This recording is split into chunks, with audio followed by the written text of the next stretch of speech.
Hello, and welcome to the talk exploring the idea of task in the context of the young language learner classroom.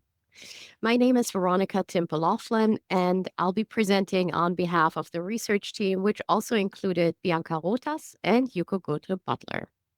Now, a little bit about me. I'm a senior research scientist at Educational Testing Service, or ETS, in Princeton, where I primarily work in areas of task based language teaching and assessment, interactional competence in human AI conversations, multilingual education in early childhood, and young learner assessment. If you have any questions about the talk, feel free to shoot me an email at vlaughlin@ets.org. Okay, let's jump right in. Okay, to give you some background, as you are probably well aware, the field of task based language teaching originated in adult language education. More recently, though, it has become very prominent in young learner education around the world as well. However, its applicability often encounters challenges due to varying interpretations of what constitutes a task. To give you an example, here are two definitions from the literature that are very different from one another. For example, the first one put forth by Garcia Mayo in 2015 reads that a task can be considered as a language learning activity which is focused on meaning, has a clear goal or outcome, and fosters authentic language use. Now, Carlis put forth a somewhat different definition in 2003, stipulating that task includes five elements: a purpose, a context, a process, a product, and a frame of knowledge, strategy, and skill used in carrying out the task. Now, in addition to the variability of definitions of tasks, some scholars have also observed that under close scrutiny, some adult definitions and conceptions of L2 language tasks do indeed seem problematic for children. So, for example, when we set out to do this project, we were thinking about a particular aspect that we often come across in definitions of adult L2 tasks: the authenticity of a task. That task has to have a relationship to real life. But what does that actually mean, authentic language use outside the classroom for children who may learn English as a foreign language in Germany, where the language is hardly used outside of class for communication, if at all? And taken together, all of these issues have created confusion, as we know from the literature, among educators, not knowing exactly, is what I'm doing, is that a task? Am I doing this right? And so we put forth the following research question. According to young language learners, TBLT experts, what constitutes a task in the primary school classroom? And for that, we summoned a panel of 16 geographically diverse scholars with expertise in TBLT and young language learners. And they were selected based on three criteria. They had to have a terminal degree, a doctorate degree. They had to work in academia, and they had to have published at the intersection of TBLT and young language learners. And with that panel, we conducted a Delphi study. So we gave that panel a question that you see here in the speech bubble, which reads: in your view, what is a task in the primary school classroom? Please provide a definition that is as comprehensive, detailed, and complete as possible. Feel free to give examples. So, the Delphi technique is essentially a structured iterative process between a researcher or a team of researchers and a panel of experts, with the goal of building consensus or identify areas of discrepancy among panelists relative to a particular topic. So, we started that process by developing that question that I just shared, and then sent that question via email to all 16 panelists with the task to provide a comprehensive response to the question. They did that and sent their responses back to us through email. We consolidated the answers they gave while maintaining anonymity and then send it back to the group in order to allow them to review the answers written by the other experts and rate the answers on a Likert scale from 1, disagree, to 4, agree. And in addition, they had the opportunity to provide comments for their Likert scale ratings or on the definitions that they were reviewing. They send it back to us. We calculated descriptive statistics for the Likert scale items and then send all of the responses back to them one more time for a final review. They were again allowed to provide answers and re rate the definitions and commentaries. And finally, after round 3, we noticed that there was not a lot of new information that was coming out of this exercise. And so we tabulated and summarized the data and then shared it with the respondents again. Now, in terms of data analysis, we first conducted a frequency count of the content words across all definitions provided. And we found words like learner, a young learner's language, outcome goal, target, meaning orientation were surfacing quite frequently. And we used those content words in order to establish a coding scheme, which was then applied by 2 researchers across all 16 definitions with an intercoder agreement of 87.6%. Additionally, we use the Likert scale responses, the descriptive statistics, and finally reviewed and summarized the expert's commentary. Now, what did we find? Only one participant actually equated the term task with activity. The majority explicitly referred to a task as an activity with specific qualifying features. So, for example, as noted here by participant number 1, a task is an activity which requires the learner to do something that is purposeful and meaningful in nature.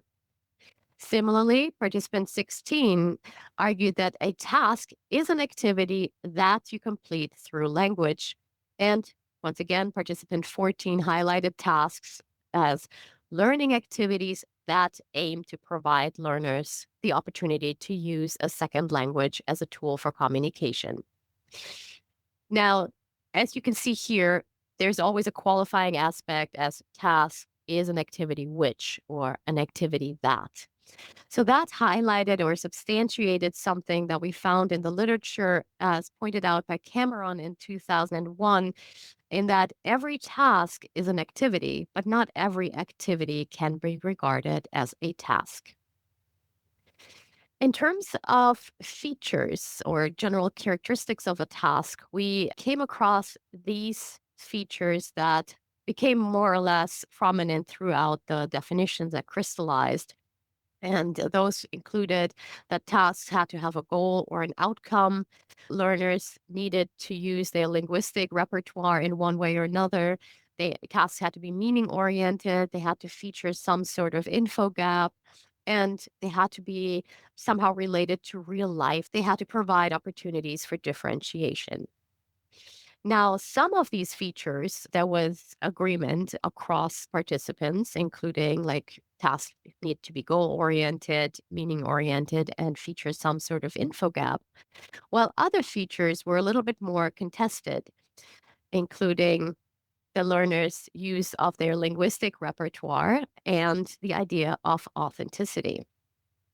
So, in terms of the use of their linguistic resources, there was a particular discussion around the idea of input based versus output based tasks. So, behind that discussion was basically the question, should a young learner task require learners to produce L2 outputs to achieve the goal or outcome?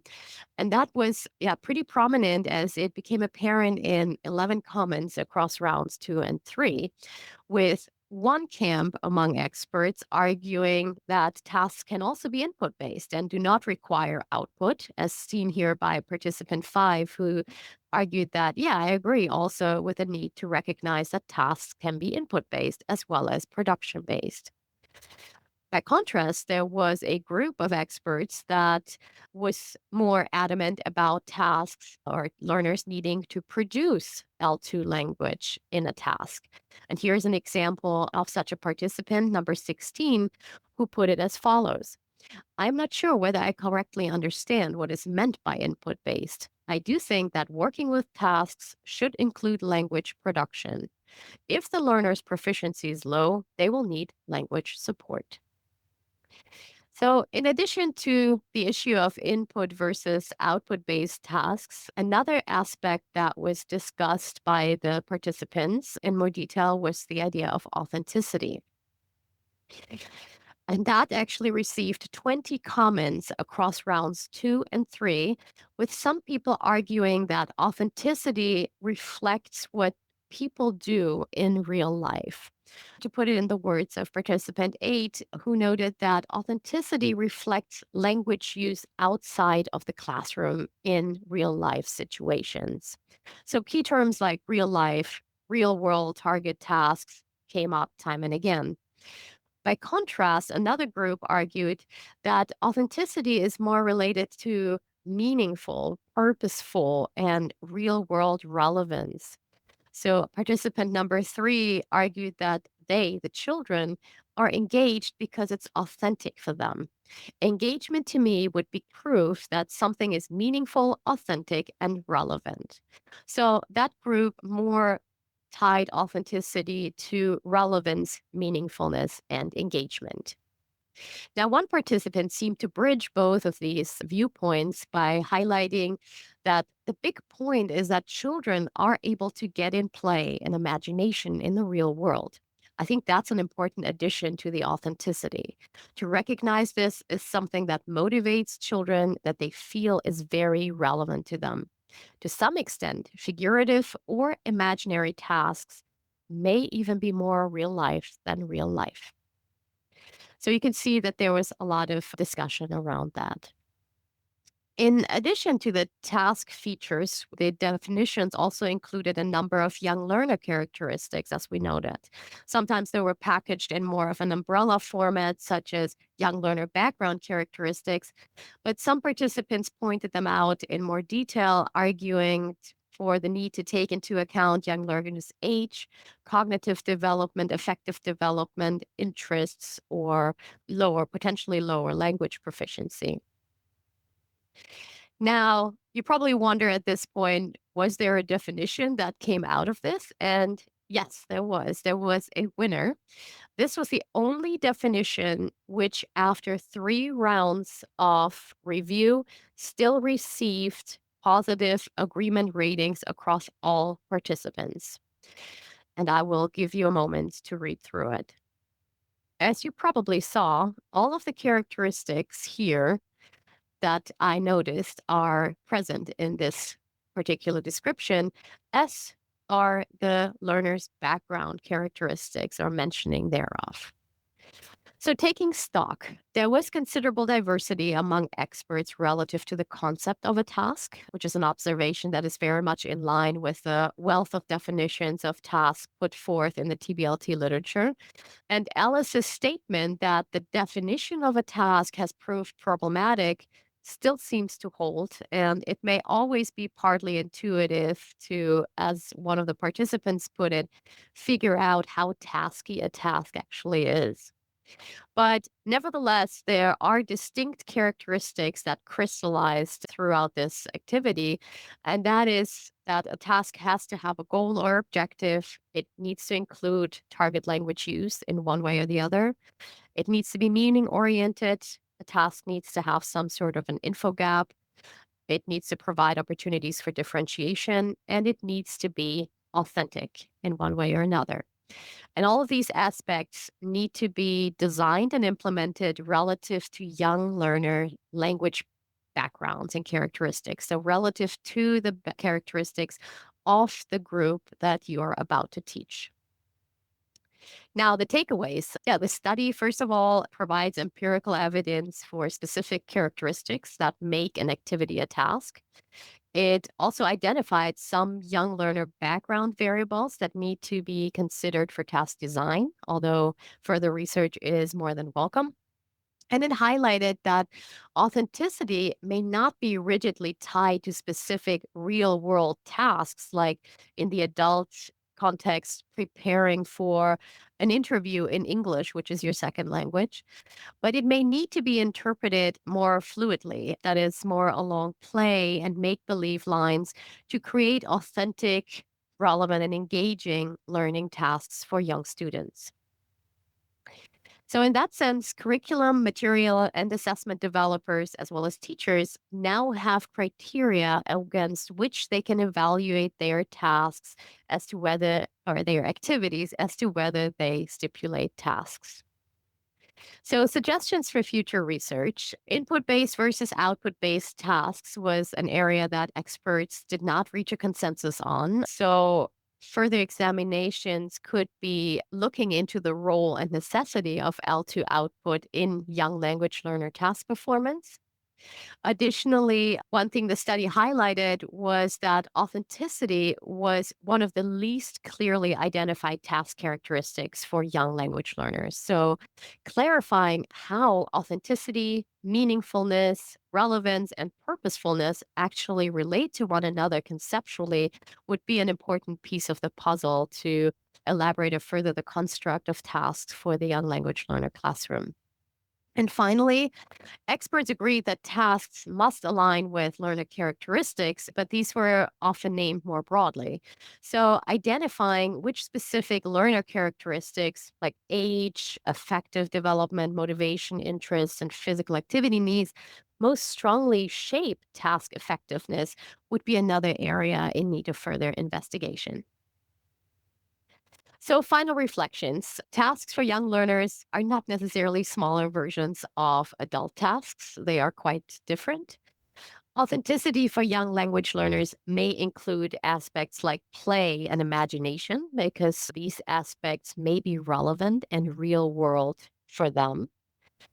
And task design must foreground developmental, affective, and social dimensions. So, those are the drivers to conceptualize and implement tasks for specific local groups. And in the end, clarity about what counts as a task, we believe, is essential for both pedagogy and assessment.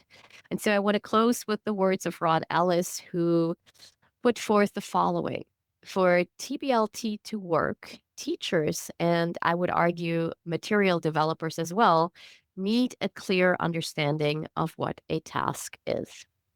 And on that note, I thank you very much. If you are interested in the study, I only introduced one component here, there's more to it. Feel free to scan the QR code and download the research report. These were the references used throughout the presentation, and thank you very much.